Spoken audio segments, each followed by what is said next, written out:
हम बात कर रहे थे चैप्टर नंबर 2 पर, नर एवं मादा युग्मकोद्भिद का विकास, और इस पार्ट का हम पहला टॉपिक सॉल्व कर चुके थे। पहला टॉपिक इस पार्ट का है पुमंग। पुमंग जो पौधे के नर जनन अंग को प्रदर्शित करता है।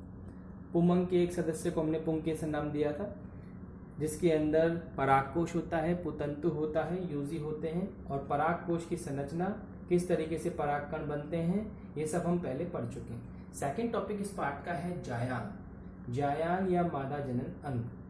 मादा जनन अंग या जायांग के जो एक सदस्य है, अवयव है, उसे हमने स्त्री केसर नाम दिया। स्त्री केसर कह लो, या उसके लिए एक और शब्द यूज किया हमने, अंडप।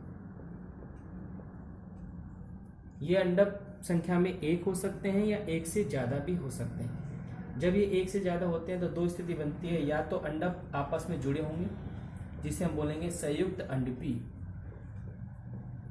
और इसके लिए हम संकेत लगाएंगे जी, और जी के बाद हम लेंगे ब्रैकेट, और ब्रैकेट में लिखेंगे अंडपों की संख्या। जैसे आपको याद होगा सरसों का जब हमने पुष्प सूत्र बनाया था 11वीं क्लास में, तो लास्ट में हमने लिखा था जी, ब्रैकेट में लिखा था 2।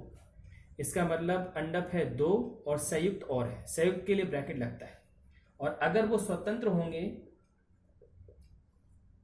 तो उस स्थिति को बोलेंगे स्वतंत्र अंडपी या वियुक्त अंडपी। वहां हम केवल जी लिखते हैं और ब्रैकेट नहीं लगाते हैं।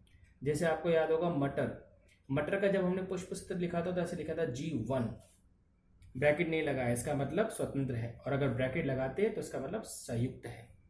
तो ये दोनों स्थितियां जो है अंडपों के लिए होती। एक अंडप या स्त्री केसर की व्यवस्था के लिए ये वाला चित्र है, जो फूल के सबसे अंदर का अवयव है।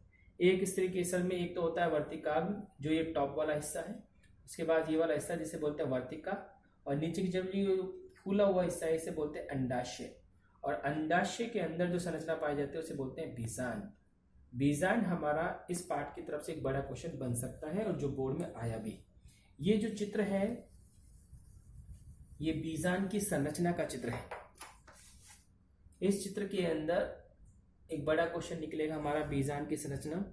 बीजांड की संरचना में एक होता है बीजांड का व्रंथ। इस व्रंथ की मदद से बीजांड जो है वो अंडाशय से जुड़ा होता है। बीजांड व्रंथ इस पूरी संरचना से जिस बिंदु पर जुड़ता है उस बिंदु को बोलते हैं नाभिका या हाइलम। ये वह बिंदु है जहां बीजांड व्रंथ बीजांड से जुड़ता है। बीजांड पर उपस्थित आवरण जो ये दो बनाए हैं इन्हें बोलते हैं बीजांड आवरण। ये सामान्यतः दो पाए जाते हैं, बाहर वाला अंदर वाला। एक ऐसा बिंदु भी है जहां बीजांड का आवरण बीजांड को नहीं घेर रहा, उस बिंदु को बोलते हैं बीजांड द्वार। इस बिंदु के ठीक उल्टा सिरा उसे बोलते हैं निभाग। यानी कि बीजांड के अंदर दो सिरे होते हैं, सिरे का मतलब कोणे। एक सिरा होता है निभाग सिरा, एक सिरा होता है बीजांड द्वार सिरा।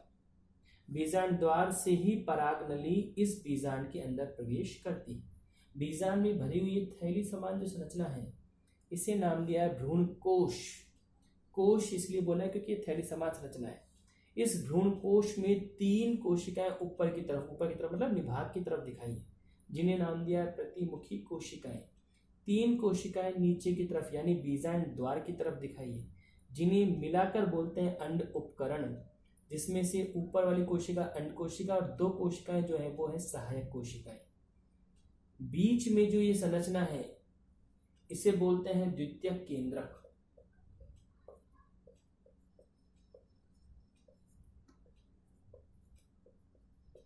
और द्वितीयक केंद्रक जो होता है वो होता है द्विगुणी संरचना।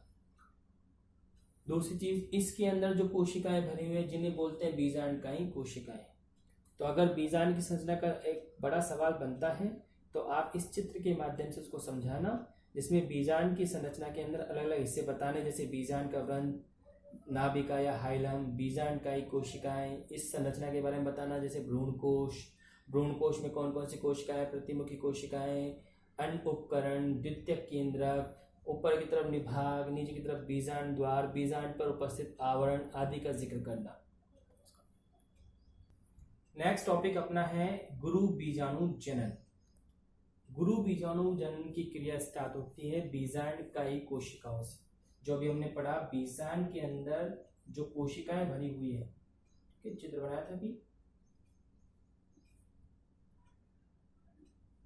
ये जो कोशिकाएं भरी हुई इन्हें बोलते हैं बीजांडकायी कोशिकाएं। इन कोशिकाओं से गुरु बीजाणु बनता है। जैसे हमने लघु बीजाणु जनन पढ़ा था नर के अंदर, वैसे ही मादा में गुरु बीजाणु बनते हैं, पर इसकी प्रक्रिया थोड़ी अलग होती है। जैसे सबसे पहले बीजांडकायी कोशिकाओं में से कुछ कोशिकाएं आकार में बड़ी हो जाती है, जिन्हें बोलते हैं प्रसूतक कोशिकाएं। ये आकार में वृद्धि कर रही है। वृद्धि के दौरान आप जानते हैं समसूत्री विभाजन होता है, तो गुणसूत्र 2n से 2n। फिर ये प्रसूतक कोशिका विभाजन करती है परिणत। परिणत का मतलब जैसे ये कोशिका है, विभाजन करके दो कोशिका बनाएगी, एक बाहर की तरफ एक अंदर की तरफ। तो बाहर वाली कोशिका उससे तो बनती है प्राथमिक द्वितीय कोशिका, और ये बनाते हैं बीजांड के आवरण। तो देखो ये भी 2n, ये भी 2n, ये भी 2n, यानी यहाँ समसूत्री विभाजन हो रहा है। जबकि जो अंदर की तरफ कोशिका बनती है उसे बोलते हैं गुरु बीजाणु मात्र कोशिका। अंग्रेजी में इसे शॉर्ट में बोलते हैं MMC। M का मतलब होता है मेगा स्पोर। अंग्रेजी में गुरु बीजाणु को मेगा स्पोर बोलते हैं। दूसरे M का मतलब है मदर, मदर यानी माँ, और C का मतलब है सेल। तो अंग्रेजी में इसकी फुल फॉर्म बनेगी मेगा स्पोर मदर सेल। ये गुरु बीजाणु मात्र कोशिका जो 2n है, यानी गुणसूत्र इसमें भी जोड़े में है, ये अर्धसूत्री विभाजन करती है। एक कोशिका में जब अर्धसूत्री विभाजन होता है तो 4 कोशिकाएं बनती है। इसी प्रकार से एक गुरु बीजाणु अर्धसूत्री विभाजन करके 4 गुरु बीजाणु बनाते हैं। यहाँ गुणसूत्र आधे हो गए क्योंकि विभाजन अर्धसूत्री हुआ है। 4 गुरु बीजाणु में से 3 समाप्त हो जाते हैं, केवल एक सक्रिय गुरु बीजाणु बनता है। तो इस प्रकार एक गुरु बीजाणु मात्र कोशिका से केवल एक सक्रिय गुरु बीजाणु मिलता है। जबकि यही लाइन अगर हम लघु बीजाणु जनन पर लागू करें तो एक लघु बीजाणु मात्र कोशिका से कितने लघु बीजाणु बनते हैं? 4। आपको याद होगा वो चारों शुरू में जुड़े होते हैं, जिसे हमने चतुष्क बोला था। बाद में चतुष्क खुल जाता है और चारों एक दूसरे से अलग हो जाते हैं। तो ये हमारा एक 2 नंबर का शॉर्ट नोट बन सकता है कि कैसे गुरु बीजाणु बनते हैं। तो आपको पॉइंट वाइज जिक्र करना है, इस चार्ट को बनाना है और जिक्र करना है। जैसे पहला स्टेप, सबसे पहले बीजांडकायी कोशिकाएं आकार में वृद्धि करके प्रसूतक कोशिकाएं बनाती। फिर ये कोशिकाएं विभाजन करके 2 तरह की कोशिका बनाती है, बाहर की तरफ भित्तीय कोशिका, अंदर की तरफ गुरु बीजाणु मात्र कोशिका। बाहर की जो भित्तीय कोशिका है वो लगातार विभाजन करती हैं, और विभाजन आप यहाँ से देख सकते हो 2n से 2n बन रहा है, तो सारे विभाजन कैसे होंगे? समसूत्री। तो अब बाहर वाली कोशिका है तो विभाजन करके बीजांड के आवरण बनाती है, जबकि अंदर वाली कोशिका जो है वो गुरु बीजाणु मात्र कोशिका है, जिससे गुरु बीजाणु बनते हैं। पर बनने की प्रक्रिया थोड़ी सी अलग है। अर्धसूत्री विभाजन होने के बाद 4 बनेंगे, 3 समाप्त हो जाएंगे, केवल एक सक्रिय गुरु बीजाणु प्राप्त होगा। नेक्स्ट टॉपिक है अपना मादा युग्मकोद्भिद का विकास। मादा युग्मकोद्भिद पीढ़ी, 2 तरह की पीढ़ी होती है पौधे में। एक तो बीजाणुद्भिद पीढ़ी, वो तो होती है 2n, और एक होती है युग्मकोद्भिद पीढ़ी, वो होती है n। ये हमने 11वीं में पढ़ा था, और ये दोनों पीढ़ियां एकांतर क्रम में चलती है। जैसे गुरु बीजाणु खुद कैसा है? n या 2n, क्योंकि ये अर्धसूत्री विभाजन से बना है, ये तो ये n है। इसका केंद्रक अगुणित है, यानी गुणसूत्र इसमें आधे। इससे मादा युग्मकोद्भिद का विकास होता है। और मादा युग्मकोद्भिद जो होता है वो होता है भ्रूणकोश, जिसका चित्र अभी हमने पीछे देखा था। तो इस संरचना से इसका निर्माण होता है, और ये क्रिया कुछ चरणों में होती है। जैसे पहला चरण, सबसे पहले गुरु बीजाणु का केंद्रक समसूत्री विभाजन करके 2 केंद्रक बनाता है।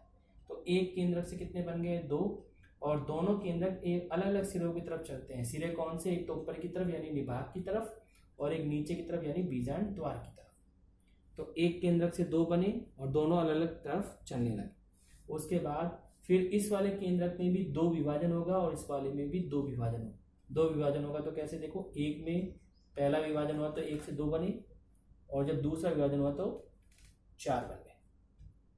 तो जब ये वाला केंद्रक 2 विभाजन करेगा तो 4 ऊपर और 4 नीचे केंद्रक बन जाएंगे। इन 4 में से मैंने निशान लगाया है, एक एक केंद्रक बीच की तरफ चलता है।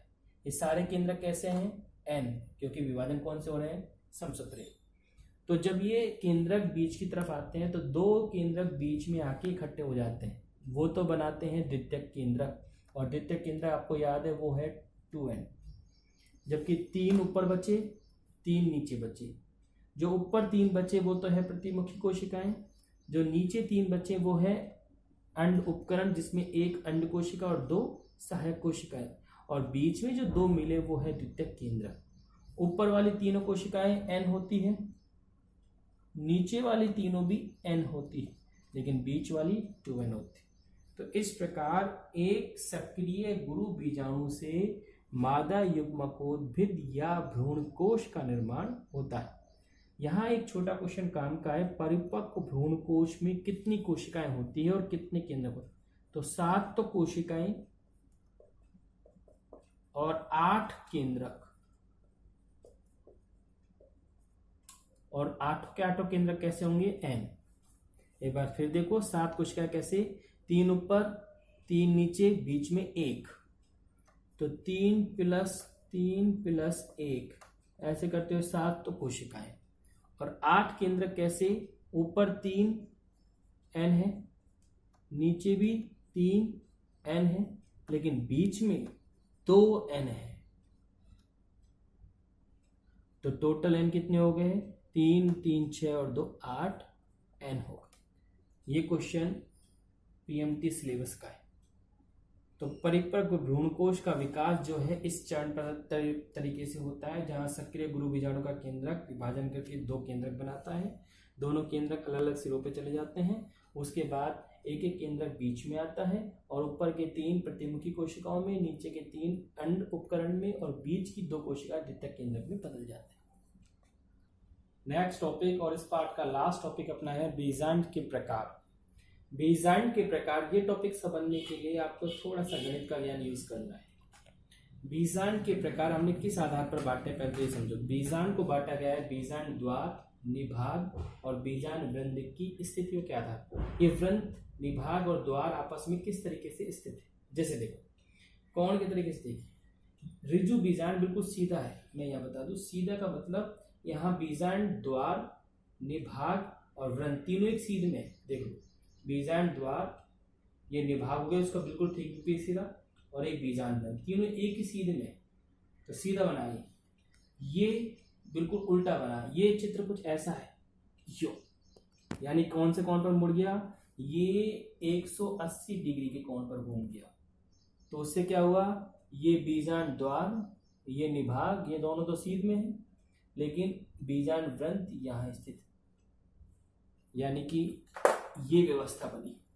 ठीक है, तो ये देखा जाए तो ये तो बिल्कुल सीधा, और ये 180 के कोण पर यूं घूमते हैं, और ये अर्ध प्रतीक बोला है, तो इसका मतलब ये ऐसा है। यहां पर बीजांड वृंद ये रहा, निभाग और बीजांड द्वार ये दोनों एक सीध में, और ये इनके समकोण पर है। तो ये 180 के कोण पर घुमा है, ये 90 के कोण पर ही घुमा है। देखा जाए तो 90 डिग्री है। नेक्स्ट देखो, वक्र बीजांड। इस बीजांड में क्या है? जैसे अगर मैं इसको यूं बनाऊं, ये था अर्ध प्रतीक, तो ये यूं ना होके थोड़ा यूं, यानी कि ये 90 से भी और थोड़ा झुकाव लिए हुए। तो वक्र बीजांड के अंदर बीजांड में थोड़ी वक्रता होती है, टेढ़ापन होता है, जिस वजह से वो सीध में ना रह के और थोड़ा झुकाव लिए होता है। तो बीजांड द्वार, निभाग ये दोनों एक सीध में नहीं है। देखो, यहां एक सीध में बनाना है। ठीक है, नेक्स्ट है अनुप्रस्थ। अनुप्रस्थ थोड़ा सा सबसे इनमें अलग है। अनुप्रस्थ में क्या है? टेढ़ापन इतना ज्यादा होता है कि अंदर का भ्रूणकोश भी टेढ़ा हो जाता है। तो यहाँ टेढ़ापन दिखाना भैया, वरना बनेगा ये भी इसी तरीके से, यानी कोण का एंगल वही रहेगा। यहाँ बीजांड द्वार और निभाग ये दोनों सीध में नहीं बनाने हैं, आप थोड़ा सा तिरछा बनाना है, और इतना तिरछा बनाना है कि अंदर की जो संरचना है भ्रूणकोश वो भी टेढ़ी हो जाए। लास्ट बीजांड है कुंडलित बीजांड, जो कैक्टेसी कुल में पाया जाता है। यहाँ पर बीजांड जो है वो 360 डिग्री के कोण पर घूमा है यूं, और दोबारा ये ऋजु बन गया है। देखो, तो यहाँ पर बीजांड वृंत इतना लंबा होता है कि एक बार यूं 180 पर घूमा और दोबारा 180 कोण पर आते हुए 360 हो गया। तो ये पूरी बीजांडों की व्यवस्था जो बनेगी वो कोण के आधार पर बनेगी। मैं एक बार फिर बता दूं आपको, पहला बीजांड जो है जिसमें बीजांड द्वार, निभाग और बीजांड वृंत तीनों एक सीध में, यानी सीधा खड़ा है। दूसरा जो है वो 180 डिग्री कोण पर घूम जाएगा, इसका मतलब दूसरा बिल्कुल यूं, और अब ये यूं हो जाएगा। जहां पर बीजांड द्वार और निभाग एक सीध में है और वृंत साइड में है। तीसरा जो है वो अर्ध प्रतीप बोला है, यानी कि कोण कितना बनेगा, प्रतीप में तो बन रहा है 180 और अर्ध प्रतीप में बनेगा सिर्फ 90 का। तो यहाँ पर बीजांड द्वार और निभाग ये तो एक सीध में और बीजांड वृंत इनके समकोण पर। नेक्स्ट वक्र, वक्र में क्या होगा, बीजांड द्वार और निभाग एक सीध में नहीं होंगे, यानी थोड़ा सा तिरछापन होगा और इनके समकोण पर बीजांड वृंत होगा। यहाँ पर भी तिरछापन होगा, पर तिरछापन इतना ज्यादा होता है कि अंदर की संरचना भी क्या हो जाएगी, टेढ़ी हो जाएगी। और यहाँ 360 डिग्री का कोण बनेगा, जहां पर बीजांड वृंत घूमकर वापस इस तरीके से 360 डिग्री का कोण बनाता हुआ चलेगा। तो ये था अपना चैप्टर नंबर 2 अपलोड।